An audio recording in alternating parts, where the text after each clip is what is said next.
We've got a question from Ricardo about seller notes and down payments and SBA loans. And while I'm not going to answer his question directly, I do want to take this opportunity to talk about a mistake I see a lot of people making when they're talking about buying a business and the financing. I'm David C. Barnett, and you're tuned in to Small Business and Deal Making, the podcast, YouTube channel, and blog where I talk about buying, selling, financing, and managing small and medium-sized businesses while controlling risk. So if you're looking to take control of your future through buying a business one day, or if you already own a business and you're looking to grow or exit, you've come to the right place. I talk about interesting things, I talk to interesting people, and I answer your questions every week right here. So be sure to hit like and be sure to hit subscribe, and let's get to it. All right, everyone. I got a comment here on one of the videos. This is from Ricardo. He was watching the live stream I did with Lisa Forrest, who's from Live Oak Bank, and she is someone who does loans under the U.S. Small Business Administration Program, the SBA program. And Ricardo asked a question specifically about that. I'm going to read his question and then explain to you why I'm not going to answer it. And we're going to get into deep detail about one part of the question, which I notice is a common misconception that a lot of business buyers make when they're talking about financing and making an offer. So here, let's read the question first. He says, if you get 15% seller financing to help with the down payment, can you refinance a 7A loan after 2 years to cash out the seller's investment? That's his question. So the first reason that I'm not going to answer this question is that nobody, Ricardo, including Lisa over at the bank, can give you any kind of answer as to what credit availability will be available that you will qualify for in 2 years' time.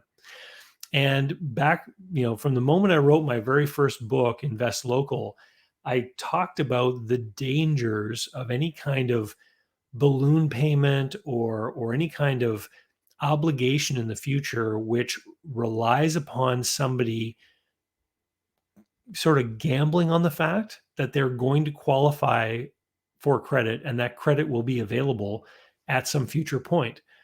We don't know what the future holds. And so I always caution people, whenever you're making any kind of deal, any kind of offer, always have some kind of plan B built into the deal so that you don't end up in 2 or 3 years at some kind of inflection point where now you have to come up with a big amount of money, like $100,000. Like if you did a seller note amortized over 8 years with a balloon payment in 3. So you did pay some principal amount, the loan would fully amortize over 8 years, but for whatever reason, at the end of the 3rd year, you had to pay the entire principal due. That would be an example of a deal with a balloon payment. And you would be gambling on the fact that you could come up with the money in some way in 3 years' time to pay it out, right? Nobody knows what you're going to qualify for. Nobody knows what the economy is going to be like, what the interest rates are going to be, et cetera. So what I would advise that buyer to do, rather than say there's going to be a balloon payment at the end of the 3rd year, if the seller really wanted their money quickly let's say the seller didn't want to finance it more than 3 years, this is what I would suggest. It would say, okay, well, let's have it amortize over 8 years. At the end of the 3rd year, let's have the interest rate go way up. So if I want to, I can keep paying the higher interest rate for the balance of the term, or, now I've got this real incentive to go and refinance. So Mr. Seller, obviously I'm going to want to refinance, but here's the thing. If you can't refinance, or if there's no opportunity to refinance, you still have this plan B built into the deal where, okay, I'm going to have to pay a higher interest rate, but it's not the end of the world. I'm not going to end up in a position where I'm technically in default of a note because I wasn't able to go and get, this financing. So that's the first thing. The second thing, the beginning of Ricardo's question, if you get 15% seller financing to help with the down payment, seller financing is not part of the down payment. Seller financing is debt, just like a bank loan is debt. Your down payment is your equity that you are putting into the deal. The term down payment can also refer to the amount of money the seller is receiving on closing day.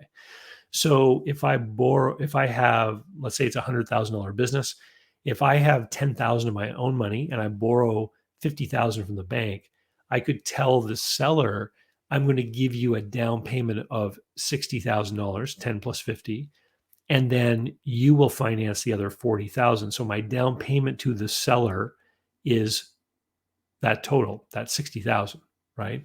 So that's one way that down payment is used. From the point of view of the bank, they often look at the amount of money that the buyer is actually putting in, which is really your equity. How much of your own money is going into the deal? The amount of seller financing that's a part of this, that's another form of debt. How is the bank going to look at it? Do they look at it as debt or do they look at it as equity? I've been successful in getting some bankers to consider seller notes to be equity, but only under certain circumstances. And that circumstance is that that debt has to act like equity. So what does equity act like? Equity acts in a fashion, it is an investment in a business that has no cash flow consequence. So when I put my money into a business purchase, I'm putting my own money in, I'm borrowing from the bank is going to require a payment. Most sellers, if they do seller financing, are going to require a payment. So the cash flow consequence of those two types of financing, bank and seller note, is that there's going to be a cash payment, monthly, quarterly, whatever it is, right? My equity, if I make any kind of payment on the equity, it's a dividend or a distribution. The bank is going to make me sign something saying I'm not going to take any dividends or distributions unless certain criteria are met. Sometimes that might be that they're paid off entirely, right? So how do we make a seller note act like equity?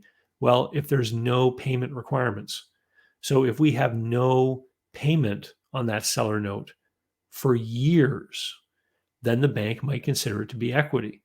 So I'll give you an example of actual deals that I've had a hand in that have done this, where the seller agrees to no payments on their note for 5 years. So think about this. You're asking the seller, Mr. Seller, I'm going to give you a down payment, which is going to be my money and the bank's money. You're going to have to finance part of the deal. But for the first 5 years, I'm going to make no payments on that. Or maybe I'll make an interest-only payment on that. Whatever the bank will allow. So the seller has to literally leave that money invested in the business with no payments coming out to them for 5 years in order for the bank to consider it to be part of the equity, right? And so I know that I'm nitpicking a little bit here, but when people start throwing these terms around without stopping to actually consider about what it is that's being said, this is what leads to confusion between people in a deal. So let me give you an example of how it can lead to confusion. So if you are saying that, you're going to go to a seller and give them a down payment of $60,000 and they're going to hold a note for $40,000 on this theoretical $100,000 purchase, that seller might believe that you have $60,000. And if 50,000 of it's coming from a bank, they might not know that if you don't tell them, right? So they think you have 60 grand of your own money. They may believe that, and that you want them to finance 40 grand. They might agree to that, knowing that if you don't pay them, they can come back and repossess the business. On closing day, though, they're going to be presented with documents from the bank asking them to subordinate their position, their seller note, to subordinate it underneath the lien position of the bank's note. And that's when the seller is going to find out, hey, wait a minute, the 60 grand wasn't yours. You're borrowing 50 of it, right? That changes entirely the position of the seller from being a first position lien holder in a 40% loan to value business sale to being a second position lien holder in a 90% loan to value business sale, right? That's when sellers say, I didn't agree to that. And they don't sign the papers and they walk away and your deal blows up, right? And this is why it's important to get the language correct so that when you approach a seller and you say, I'm going to give you a down payment of 60,000 on the business, 10,000 of it's going to be my equity. I'm going to borrow 50,000. The seller can actually make an informed decision about whether they're willing to hold the balance of the transaction in a note. Or if you go to them and say, I need you to hold a 15% seller note as part of the equity with no payments for 5 years, you're being very clear with them about what it is that you need them to do in order for you to get the financing. And, some people will say, hey, sellers won't agree to those terms or the things that you're asking the seller to do. Why would someone do that? Let me tell you, as someone who works on deals with people that are all over the place, sellers do accept some of these terms. It often comes down to what the market's doing. Are there buyers available? Is the right buyer available? For the right buyer, a seller can do whatever they want. It's their business. And this, again, is another reason why one of the most important things in buying or selling a business is the relationship between the two parties. Anyway, thanks for the question, Ricardo.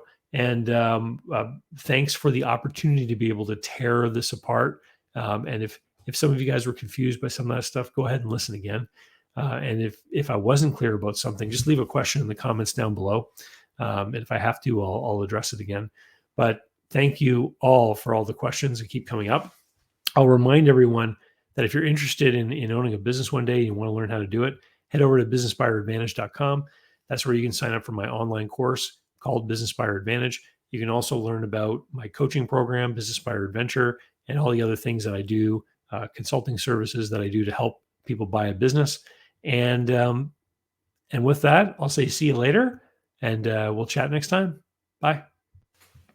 So, how can you learn more about buying, selling, financing, and managing small and medium-sized businesses? Easy. Head over to my blog site, davidcbarnett.com, where you can learn more about me and how I work with my clients. You can learn more about my books and the online courses that I've prepared for you. You can find out about how to subscribe to my email list, the YouTube playlists, etc. There's literally hundreds of hours of content there, all for free, and I'd love for you to be my guest. Special thanks go out to Jeff Alpaugh Customs for being my tailor. Men all around the world can look dangerous, just like me, with the help of Jeff Alpaugh Customs. JeffAlpaugh.com. Use the code DCB10 to save. They handle multiple currencies and ship anywhere you happen to be.